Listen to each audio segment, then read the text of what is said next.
Hey guys, it's Lori. So, a lot of times if you're really connected with somebody, or if you have some kind of soul connection, we talk about chords. I don't know if you've ever heard about that, but if you haven't, I have videos on it way back. But a lot of times you can get, you might think, well, why is this person suddenly popping into my mind? Or why am I dreaming about them? Or why am I like seeing their name everywhere? You can get messages from people. Sometimes they're sending them on purpose, telepathically, you know. And sometimes it's not on purpose. Sometimes if you're truly connected to somebody, even if you haven't seen them in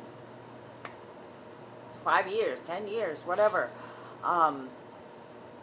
suddenly you start dreaming about them, or I know I've had a couple times with people, they cross over and all of a sudden they're on my mind. I haven't thought about them in a long time, and then they're on my mind. A couple days later I find out that they crossed. My son and I, one of my sons, we,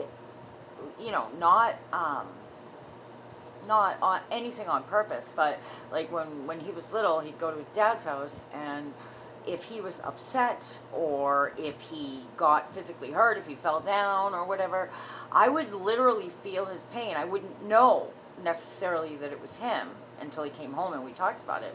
But many times I would. I remember one time with my oldest son, I was sleeping out. He was older. I can't remember exactly how old he was, but he was a teen. He wasn't yet an adult, but he was older, old enough to be alone. I think the younger kids had gone to their dads. He was home alone. And I had fallen asleep. I was at a friend's house, and I had fallen asleep, and I had this really vivid dream. Come to find out, it wasn't a dream. It was, I don't know if I was there, like if I projected myself there and saw it, or if I was just being shown what he was seeing. But this was really kind of freaky. But it's happened since then. It's happened before then. But I'm sleeping, and I saw my son, but I could see things like kind of from his point of view, but also from an observer's point of view. And I saw like cabinets opening and closing, and things flying around the house, and just, I can't remember specifics, but it was like he's caught up in this paranormal chaotic mess. And I woke up like, in and out of sleep, and I said to my friend, the phone's gonna ring. And he was like, huh, he's sleeping, and I'm like, the phone's gonna ring. And then it rang, and I was like, give it to me, it's Josh. And he's like, how do you know? I'm like, just give it to me, it's Josh. And he gave me the phone, and it was my son, and he was like, I am flipping out, can you get home, like, I'm outside, I'm scared, blah, blah, blah, blah, blah. So I did. I got in my car and I left. I was home in like 20 minutes, and my son described exactly what was happening to him. And I believe that was, Spirit's way of saying, hey, Mom, get home, he needs you. Turns out I think it was a little bit of poltergeist activity, but that's a whole other story in itself. Spirit will also contact you in some ways. Sometimes it's blatant, sometimes it's not. Sometimes you keep seeing like a name or something, wherever you go, or a certain song that you had in common, whatever. So, if you keep getting signs like that, it's okay to act upon them. First thing that I do when stuff, not like in the case of like Josh, I mean, that was boom, instantaneous. That was like an emergency. I also had another time where I was asleep on the couch. My not Josh, but my other son Bobby was out. And as any mother knows, when your kids are out, it doesn't matter how old they are, you kind of, or if you don't know if they're in trouble, if something's wrong with them, even as adults when they're out of the house, it's hard to sleep, So he was out. He wasn't even old enough to drive. He had a friend that was, and they were using my car, his friend that was old enough to drive. I let them go out for the night, and they weren't back yet. So I was asleep, but not really. I was kind of in and out, I was on the couch, and a man whispered in my ear. Now, not only did I hear his voice, not in my head, it was as if he whispered in my ear, but I could feel, when somebody whispers in your ear, you can feel like their breath. I could feel his breath. He was right there, and he said, come on, get up, the phone's gonna ring. Now you would think a strange man in my ear, I would be like, what? But I wasn't. I was kind of like, all right, all right, all right. Like somebody's waking me up, and I'm like, yeah, okay, all right. A few minutes, and I fell back to sleep. A few minutes later, come on, get up, get up. The phone's, come on, get up. The phone's gonna ring. That happened 3 times, and then finally, I was like, okay. And I sat up, and I'm looking around, and I'm like, that was odd, you know. And then the phone rang.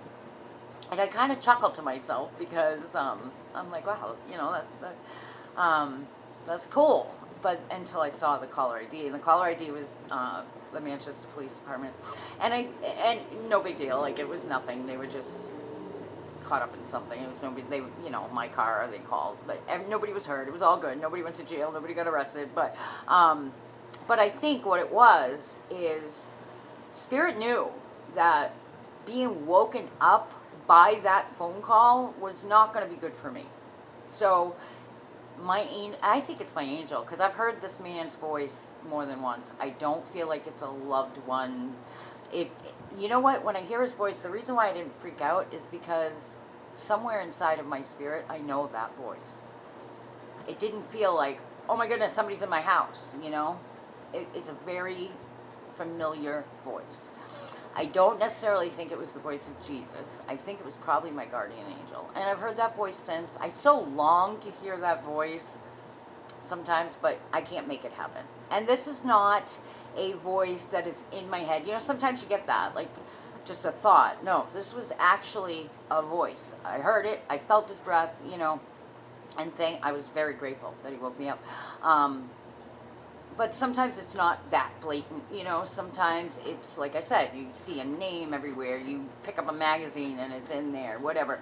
You know, if you get these kinds of things, you might be thinking, okay, what's going on? Because sometimes it's a person that maybe you know is unhealthy to be connected to, or, you know, don't jump to conclusions. Don't jump to something's, you know, wrong. Sometimes you can also get maybe just all of a sudden you're feeling anxious. And there's no reason in your world that you should be anxious. Or sometimes you get angry, sad, happy, whatever. An emotion that comes out of nowhere and it doesn't connect to what you're feeling, what you're going through. You know, you're like, no. If you can, detach from the emotion enough to say, is this mine? Because sometimes somebody either you're just so close to them that you're actually feeling their emotion, or somebody's literally like wanting you, you know, like just a couple weeks ago, my son, my youngest, was really, really sick.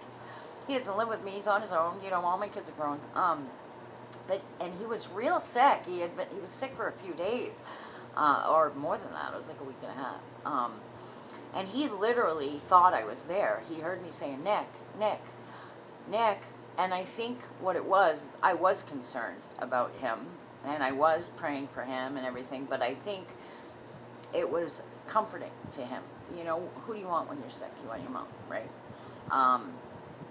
And I do think he was feeling I'm always there for him, even if I'm not physically there, you know? And I think that's what it was. There are also people, you know, sometimes they cross over, and I mean, I remember well, I'm not married anymore, but my former mother-in-law's husband, I only met him like once or twice because he was really sick by the time I came into the picture. But when he left this world, like a woman that he used to work with and was probably like his work wife or whatever, very, very close at one time, but they hadn't worked together in several years. They didn't, you know, they kind of kept tabs on each other, but not really. She didn't even know that he was at the point of death. He actually showed up at her office, sat down, had a conversation with her, like she saw him physically, not like a spirit, and said his goodbyes. I'm not sure if they actually hugged or not, but I know he said his goodbyes. Now, she had no idea he was saying his goodbyes. And then when Ann, my mother-in-law, called her to notify her, hey, just wanted to let you know that Jay died, she was like, what? What? What are you talking about? He was just here like 2 days ago, whatever. Because he came to her, I think it was either just prior to his passing or just after his passing. And she's like, how is that possible? He was just here. So it was really an interesting story. But anyway, just wanted to kind of let you know, you're not crazy if you're getting that kind of stuff. What do you do if that happens? Just, again, like I said before in other videos, talk to God and say, listen, I don't want to be fooled, because negative spirits are very deceptive. So go right to God himself and say, listen, thank you for the messages. If this is indeed, if I'm reading it right, or if there, if this is who I think it is, could you please give me verification? And you will get it. And if it's not, if it's negative, you will get that message too. You just got to really pay attention. All right, guys, if you need an appointment, you need help, you're grieving, you're in a bit of change, you're just whatever, you just need someone to talk to, you need an appointment, you want some help, you want some guidance, reach out. My email information is down below. Have a great day. Subscribe if you want. And I just wish you miracles today and every day. All right, talk to you soon.